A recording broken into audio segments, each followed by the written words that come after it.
तो last episode में हमने देखा था कि यूजी और मेगुमी फाइनली हकारी को मना लेते हैं कलिंग गेम को रोकने में हेल्प करने के लिए, जिसके बाद सभी लोग अलग अलग कॉलोनीज में जाने लगते हैं। हकारी कासिमो को ढूंढने जाता है जिसके पास 200 पॉइंट्स हैं। पांडा एंजल को ढूंढने जाता है ताकि वो गोजो की सील तोड़ने में हेल्प कर सके, और इधर मेगुमी और यूजी हिगुरुमा को ढूंढने निकल पड़ते हैं। लेकिन जैसे ही वो बैरियर के अंदर जाते हैं, दोनों एक हिडन रूल की वजह से सेपरेट हो जाते हैं और अलग अलग कॉलोनीज में चले जाते हैं। वहां यूजी के पीछे कुछ रुकी हंटर पड़ते हैं, लेकिन यूजी उन्हें काफी आसानी से डिफीट कर देता है। उधर मेगुमी पर भी एक लड़की अटैक करती है, लेकिन वो भी उसे डिफीट कर देता है। और उसके बाद मेगुमी उससे हिगुरुमा के बारे में पूछता है। वो लड़की बोलती है कि उसे पता है और मेगुमी को हिगुरुमा के पास ले जाने लगती है। इधर यूजी को अपने मिडिल स्कूल का एक जाना पहचाना स्टूडेंट मिल जाता है जो अब सॉर्सरर बन चुका होता है। वो भी यूजी को हिगुरुमा का लोकेशन बताता है और वहां ले जाने लगता है। लेकिन प्रॉब्लम ये थी कि दोनों ने अलग अलग लोकेशन का नाम बताया था। अब इनमें से कौन झूठ बोल रहा है और कौन सच, ये हमें इस एपिसोड में देखने को मिलेगा। अब इसके बाद नेक्स्ट एपिसोड की शुरुआत एक फ्लैशबैक से होती है। बेसिकली हमें हिगुरुमा का थोड़ा सा पास्ट दिखाया जाता है कि आखिर वो कलिंग गेम में पार्टिसिपेट करने से पहले क्या करता था। हमें पता चलता है कि वो कोई एंशिएंट सॉर्सरर नहीं था जिसे केंजाकू ने उसकी बॉडी में रीइंकार्नेट किया हो, बल्कि वो एक नॉर्मल ह्यूमन बीइंग हुआ करता था। मतलब उसका कर्स टेक्निक रिसेंटली अवेकन हुआ था। कलिंग गेम में आने से पहले हिरोमी हिगुरुमा एक सिंपल पब्लिक डिफेंस लॉयर हुआ करता था। वो अपने काम में काफी सीरियस और ऑनेस्ट था। वो उन लॉयर्स में से था जो सिस्टम के अगेंस्ट भी खड़े हो जाते थे अगर उन्हें लगता था कि उनका क्लाइंट इनोसेंट है। अगर किसी क्लाइंट के पास फीस देने के पैसे नहीं होते थे लेकिन वो सच में इनोसेंट होता था, तो हिगुरुमा उनका केस लेने से मना नहीं करता था। वो उन केसेस को भी एक्सेप्ट करता था जिन्हें दूसरे लॉयर्स नहीं लेना चाहते थे। इस बैक स्टोरी में हम हिगुरुमा के एक क्लाइंट को देखते हैं जिसे मर्डर और रॉबरी के चार्ज में पकड़ लिया गया था। लेकिन हिगुरुमा जब उसका बैकग्राउंड चेक करता है और डिटेल्स प्रॉपरली इन्वेस्टिगेट करता है तो उसे पता चलता है कि कुछ ना कुछ गड़बड़ है। एविडेंस वीक था, स्टेटमेंट्स प्रॉपरली मैच नहीं हो रहे थे, और हिगुरुमा को पूरा यकीन हो जाता है कि उसका क्लाइंट सच में इनोसेंट है। इसीलिए वो उसका केस लेने का डिसाइड करता है। कोर्ट में वो स्ट्रॉन्ग आर्गुमेंट देता है, प्रोसिक्यूशन के पॉइंट को लॉजिकल काउंटर करता है, और फर्स्ट हियरिंग में सिचुएशन काफी हद तक उनके फेवर में चली जाती है और वो अपने क्लाइंट को इनोसेंट प्रूफ कर देता है। लेकिन यहीं से असली प्रॉब्लम स्टार्ट होती है। नेक्स्ट हियरिंग में प्रोसिक्यूशन सडनली एक नया विटनेस ले आता है और बिना प्रॉपर वेरिफिकेशन के कोर्ट उस विटनेस के बयान को एक्सेप्ट भी कर लेता है और उसके क्लाइंट को गिल्टी डिक्लेयर कर दिया जाता है। ये सब अपनी आंखों के सामने होता देख हिगुरुमा पूरी तरह से शॉक रह जाता है। उस दिन हिगुरुमा का सिस्टम पर से ट्रस्ट टूट गया था, और तभी उसी इमोशनल ब्रेकडाउन के मोमेंट में ही उसका कर्स टेक्निक फाइनली अवेकन होता है। वो अपना हथौड़ा जोर जोर से डेस्क पर पीटने लगता है और कहता है, सारे लोग वापस आओ, ये केस अभी खत्म नहीं हुआ है। तभी अचानक से हम उसके पीछे से एक शिकिगामी को देखते हैं जो कि उसका कर्स टेक्निक का पार्ट था, और कुछ इस तरह उसकी सॉर्सरी जर्नी स्टार्ट होती है। अब इसका कर्स टेक्निक काम कैसे करता है ये हमें आगे पता चलेगा। इसके बाद सीन फाइनली शिफ्ट होता है अमाई और रेमी पर, जिन्होंने हिगुरुमा का लोकेशन अलग अलग बताया था। अब इनमें से कौन झूठ बोल रहा है ये हमें बहुत ही जल्द पता चलने वाला था। बट इससे पहले हमें थोड़ा अमाई का भी बैक स्टोरी देखने को मिलता है कि आखिर वो यूजी को कैसे जानता था। अमाई उन लड़कों में से था जो अपने काम से काम रखते थे।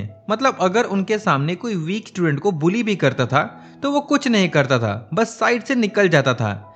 ऐसे ही एक दिन कुछ लड़के मिल करके एक स्टूडेंट को बुली कर रहे होते हैं। अमाई ये सब देखकर इग्नोर करने की कोशिश कर रहा होता है, लेकिन तभी वहां यूजी की एंट्री होती है।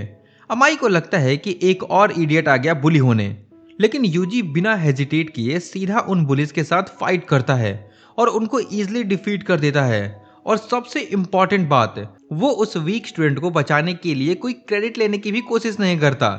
यही चीज अमाई को अंदर तक हिट करती है। उस दिन अमाई को समझ आ जाता है कि यूजी बाकी लड़कों जैसा नहीं है, और इसी वजह से जब कलिंग गेम में वो दोबारा यूजी से मिलता है तो वो उसकी हेल्प करने का डिसाइड करता है। इधर रेमी मेगुमी को एक अननोन रास्ते से ले जा रही होती है। मेगुमी को शक होने लगता है तो वो पूछ लेता है, हम इस रास्ते से क्यों जा रहे हैं? इधर हमें बहुत सारे नए प्लेयर्स भी मिल सकते हैं। जिस पर वो लड़की बोलती है, देखो इस रास्ते से जाने के 2 रीजन हैं।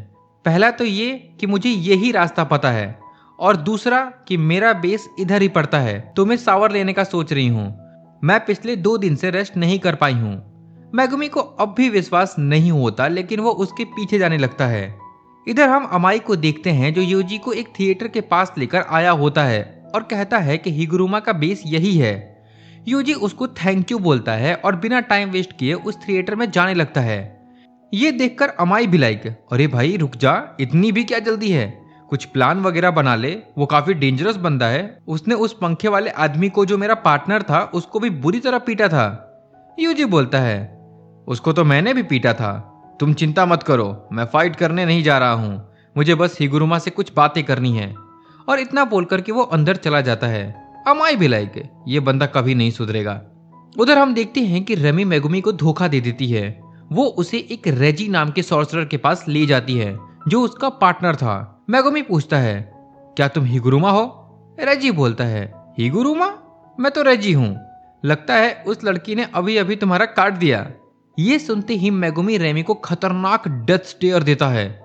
वो लड़की कहती है, ऐसे क्यों देख रहे हो, मैं तुमसे बिल्कुल नहीं डरती, मुझे पता है कि रेजी तुम्हें काफी आसानी से हरा देगा। मेगुमी बोलता है, चुप हो जा, मेरे पास इन सब चीजों के लिए टाइम नहीं है। और वो तुरंत अपने डिवाइन डॉग को समन कर देता है। अब इसके बाद इधर हमें यूजी दिखता है जो फाइनली उस थिएटर के अंदर आ जाता है। अंदर जाते ही वो देखता है स्टेज पर एक बंदा है जो बाथ टब में लेटा हुआ है। वो और कोई नहीं बल्कि हिगुरुमा होता है। मतलब यूजी सही बंदे के पास आया था। हिगुरुमा पूछता है, तुम कौन हो और वहां क्या कर रहे हो? यूजी बोलता है, ये बात तो मैं भी पूछ सकता हूँ, आखिर तुम क्या कर रहे हो वहां? हिगुरुमा बोलता है, क्या तुमने कभी अपने पूरे कपड़ों के साथ बाथ लिया है? यूजी बोलता है, कभी नहीं। जिस पर हिगुरुमा बोलता है, तुम्हें कभी ट्राई करना चाहिए, ये काफी ज्यादा अच्छा फील होता है। यूजी थोड़ा कंफ्यूज होता है लेकिन फिर सीधा पॉइंट पर आता है। वो पूछता है, क्या तुम ही हिगुरुमा हो? तो वो बोलता है, हाँ बिल्कुल। जिस पर यूजी बोलता है, मुझे तुमसे कुछ बात करनी है। ये सुनकर के हिगुरुमा उठ जाता है और कहता है, रुको रुको रुको, मैं एक लॉयर हूं, तुम्हें मुझसे आधे घंटे बात करने के 5000 येन देने होंगे।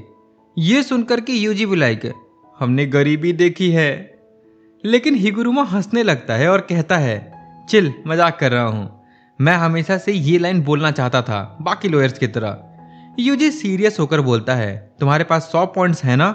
मैं तुम्हारा टाइम वेस्ट नहीं करना चाहता हूं, इसीलिए डायरेक्ट पॉइंट पर आता हूं।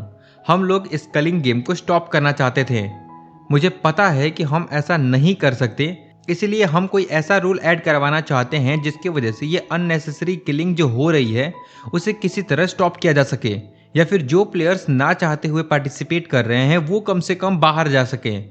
इसके लिए हमें तुम्हारे पॉइंट्स की जरूरत पड़ेगी। जिस पर हिगुरुमा बोलता है, अगर तुम इतना डायरेक्ट होकर के पूछ ही रहे हो तो मैं भी तुम्हारे इस प्रपोजल को डायरेक्टली रिजेक्ट कर रहा हूँ। ये सुनकर के यूजी बोलता है, क्या ये भी कोई जोक था? लेकिन हिगुरुमा सीरियस होकर बोलता है, नहीं, असली लाइफ में लॉयर्स बहुत ही पावरलेस होते हैं, लेकिन इस कलिंग गेम में मुझे पोटेंशियल दिख रहा है, इसके रूल्स भी काफ़ी सही हैं, अब मुझे किसी लॉ की भी ज़रूरत नहीं है। अगर कोई क्राइम करेगा तो मैं उसे यहीं अपने हाथों से पनिश करूंगा। बेसिकली उसे कलिंग गेम में मज़ा आ रहा था, यहाँ वो सब कुछ कर सकता था जो कभी रियल लाइफ में नहीं कर पाता। अब उधर हम मेगुमी को देखते हैं, उसके सामने जो रेजी नाम का बंदा होता है वो जैसे ही मेगुमी के डिवाइन डॉग को देखता है वो मेगुमी की तारीफ करने लगता है और उसके साथ मिलकर काम करने का ऑफर करता है। बात करते करते मेगुमी को पता चलता है कि ये कोई एंशिएंट सॉर्सरर है जो केंजाकू से कनेक्टेड भी है, जो कि इंफॉर्मेशन निकालने के काम आ सकता है। इधर वापस से सीन शिफ्ट होता है हिगुरुमा पर, जो यूजी को बता रहा होता है कि आखिर ये कलिंग गेम उसे क्यों पसंद है। वो ये भी बोलता है कि वो इस कलिंग गेम को एंड करना नहीं चाहता, और जैसा कि rule number 2 and rule number 8 में मेंशन है कि अगर प्लेयर्स रूल फॉलो नहीं करते हैं तो उनकी कर्स टेक्निक रिमूव कर दी जाएगी। तो हिगुरुमा ये विटनेस करना चाहता था कि आखिर ये वर्क कैसे करता है, इसीलिए वो अभी रूल चेंज करने के मूड में नहीं था। ये सुनने के बाद यूजी हिगुरुमा को समझाने की कोशिश करता है कि कलिंग गेम कोई गेम नहीं बल्कि एक रिचुअल है, और अगर हम जल्दी से इसे नहीं रोकते हैं तो इस नेशन के सारे लोग मारे जाएंगे। लेकिन हिगुरुमा एक नहीं सुनता और उल्टा यूजी को ही बोलता है, तुम झूठ बोल रहे हो, तुम्हें कुछ नहीं पता है। ये सुनने के बाद यूजी समझ जाता है कि वो हिगुरुमा को अपनी बातों से नहीं समझा पाएगा। वो सीरियस होकर बोलता है, मुझे चुपचाप तुम्हारे 100 पॉइंट्स यूज करने दो। इतना बोलकर के वो फाइट करने के लिए रेडी हो जाता है। ये सुनकर के हिगुरुमा फाइनली अपने बाथ टब से निकलता है और पूछता है, क्या तुमने कभी किसी पर्सन को किल किया है जो तुम्हें फालतू में परेशान कर रहा हो? हम देखते हैं पीछे वही शिकिगामी फिर से आ जाता है। उसके दोनों हाथों में तराजू होता है, बिल्कुल लॉ वाले स्टैचू की तरह। हिगुरुमा के हाथ में भी हथौड़ा होता है। जिसके बाद वो यूजी की तरफ बढ़ने लगता है। यूजी सोचता है, इस बंदे के पास 100 पॉइंट्स हैं, तो नो डाउट ये काफ़ी स्ट्रांग होगा। और अभी मुझे ये भी नहीं पता कि इसकी कर्स टेक्निक क्या है और कैसे काम करती है, इसीलिए मुझे फिलहाल दूरी मेंटेन करनी होगी और पहले अटैक नहीं करना होगा। यूजी ये सब सोच ही रहा होता है कि तभी हिगुरुमा अपना डोमेन ओपन कर देता है। उसके डोमेन का नाम डेडली सेंटेंसिंग होता है। डोमेन खुलते ही पूरा एरिया एक कोर्ट रूम में बदल जाता है, जहां हिगुरुमा के हाथ में जज वाला हथौड़ा होता है और उसके पीछे शिकिगामी खड़ा होता है। इसी के साथ ये एपिसोड यहीं पे खत्म हो जाता है।